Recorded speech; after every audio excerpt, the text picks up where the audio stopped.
Hi there, welcome back to Paginated Reports 101. This is Lenore Flower with CAF to Code, and in this video I'll be walking you through how to use filters and parameters.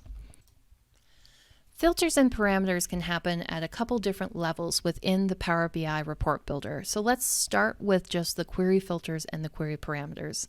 These two are very similar. They're both defined in the query editor and they both limit what data is pulled into the report. The key difference between the two is that query filters will always be applied to the report regardless of how the report interacts with it. In comparison, query parameters let the report user choose what data is passed back to the report based on their selections. You can kind of think of parameters as filters with extra steps, which is why we're going to cover those query filters first. When it comes to adding a query filter, you have a few different options, such as equals, contains, and ranges. With these, you're defining specific values that will remain static as filters until you manually change them. I quite like that we also have the option to use DAX to create custom filters as well. Say you have a year-to-date report. You could set the year to 2023 and then try to remember to manually correct it on January 1st. But personally, I'd much rather build in some logic so I don't have to deal with that. Back in our query designer, we're going to go ahead and select the date table and the year. And we're going to start with just equal, with the filter expression coming from this table giving us the available options. I'm going to just choose 2023. When we execute the query, we can see all the quarters are 2023, which is exactly what we want. Let's go ahead and update this to custom, and we'll try putting together a custom query filter instead. Here we've got the metadata from the Power BI dataset. I'm going to drag and drop, although I could also manually type this in. Both will work fine.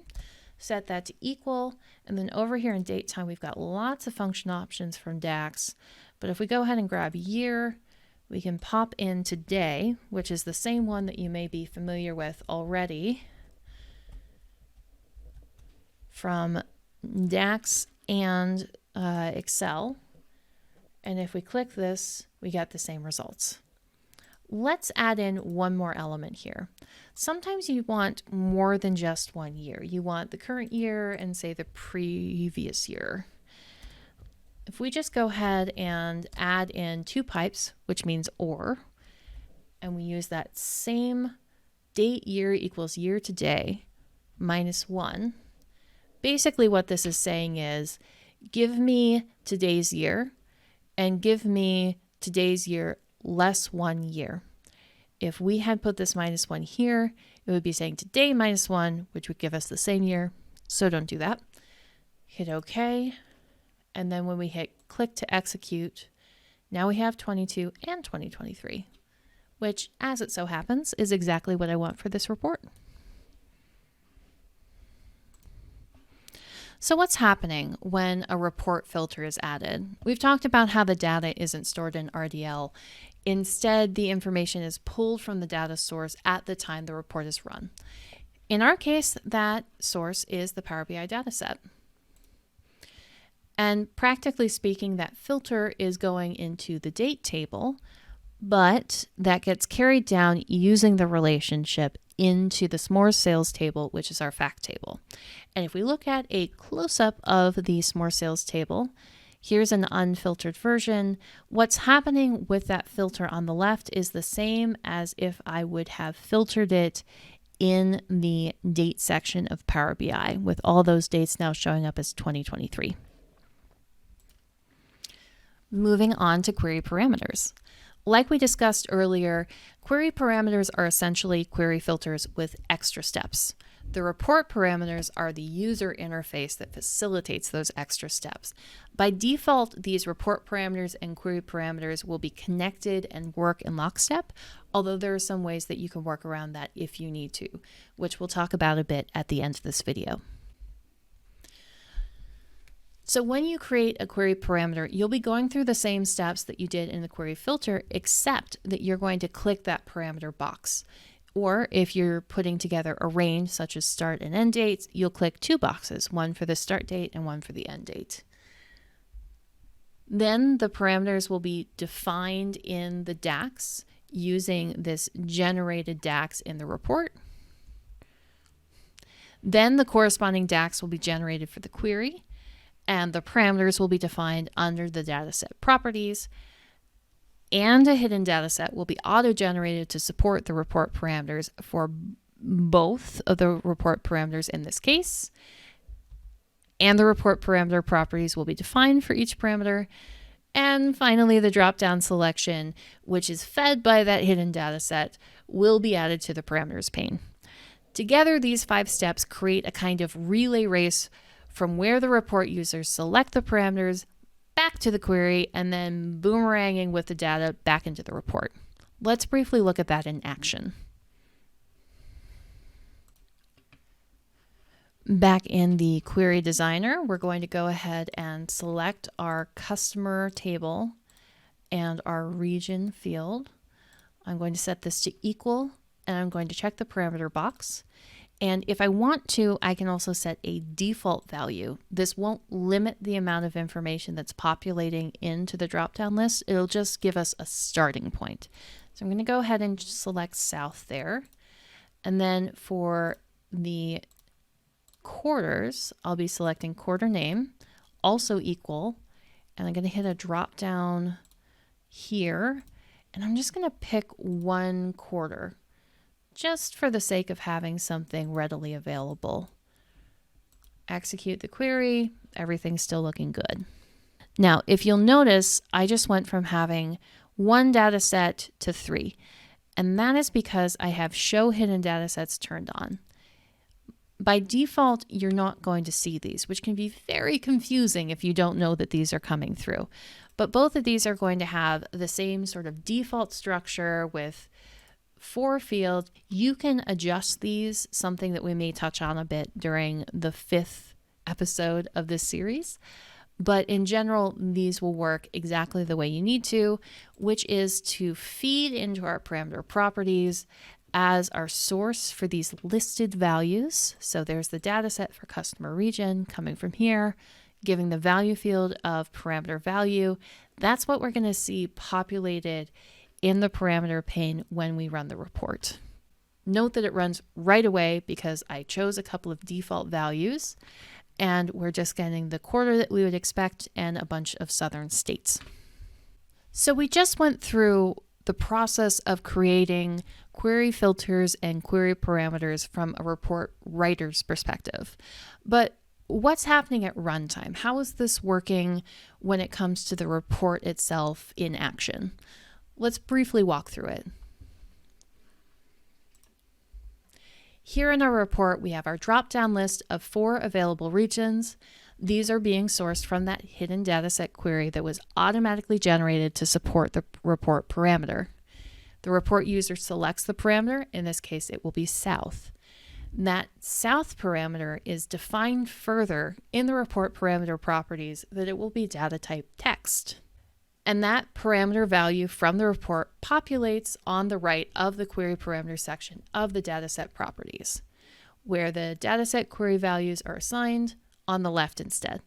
I've written out the components of both so you can see how they tie together. This is a really critical part of the handoff between the report parameter and the query parameter. 2 things I really want to point out here are if you are carrying through just 1 value as an assumption in the dataset query, if that's only set up, in other words, to have 1 value pass back, but you've set allow multiple values on the report parameter properties side, you're going to end up with a mismatch between the number of values being put in, and that can cause your report to crash. Similarly, with data type, this is critical. If somehow you were able to update the region data type to say integer or date, but you have the dataset query set up to string, you're going to have a data type mismatch, which is also most likely going to cause your report to crash. The RSCUSTOMDAXFILTER is doing almost exactly the same thing when we have just 1 value as a filter function is. We can see here that the South value is getting passed back the same way that it would if South was being hard-coded into the DAX script itself. Our other parameter for this report will be quarters, which is plural, meaning that the query parameter needs to be able to pass back multiple values. This is where that RSCUSTOMDAXFILTER really comes in handy. If someone happens to just choose one quarter like I defaulted, the RSCUSTOMDAXFILTER will still function by creating a filter like what you see. But if you have multiple selections for the date, quarter, name, you're going to end up having multiple individual items listed, again with that double pipe functioning as an OR sign. This is essentially what RSCUSTOMDAXFILTER is doing on the back end on your behalf. It's generating different variations of that filter function based on the selections made at report runtime. Before we close out this video, we have one key area that we need to cover, which is dataset filters. These confused the heck out of me when I was starting with paginated reports because I thought that parameters, just like the query parameters, are getting populated here. I would see any of the filters that I defined in the query filters here, and they weren't. The reason that that's happening is that dataset filters and query filters are performing at different stages. They can still have the same end result. In this case, they're both filtering for 2022. The key difference, though, is that when you're using the query filter, it's passing that back, just like we saw, and it's pulling in a subset of information where the value equals 2022. Whereas with the dataset filter, it's going to be applied after the query is run, which means it's going to pull in all years, and then it's going to filter down just to 2022. This basically means that you're going to be pulling in significantly more rows of data than the report means, making this option less efficient and also making your report potentially much slower. I've seen dataset filters used as a way to sort of mimic query parameters and to get around the complexity that comes with the RSCUSTOMDAXFILTER. This can work. You can accomplish this by connecting the dataset filter to the report parameters the same way you might for a query parameter, and then using the filter under the dataset properties to set up the value to reference the report parameter. In this case, I'm using quarter name in, as in includes, value data quarter name. This will be a valid way to get multiple quarters included, and it will generate a valid report. But just because you can do it and just because it will work, should you? The short answer is probably not. In nearly all cases, a query parameter is going to be more efficient even if you don't notice an issue initially with the report refreshes. I want you to keep in mind that your data at your company is almost definitely going to continue to grow.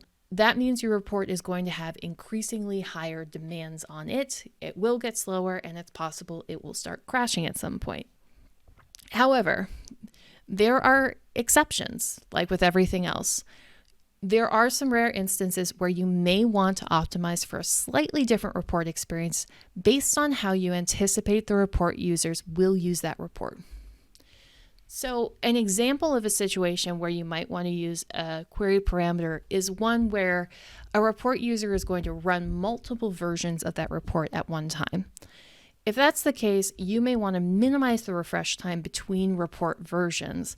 And as long as you're okay with having that initial report load be slower as a result of all the values initially loading to take advantage of that quicker refresh time, this might be the right solution for your report. Whew. Now that we've gone through all the steps to set up parameters and filters, and more importantly, to understand them, it's time to wrap up our report. I hope you'll join me for part 5, where we'll be updating groups, setting up expressions, formatting the report, generally making it pretty, and ensuring we'll have an easy time printing out and reviewing it online.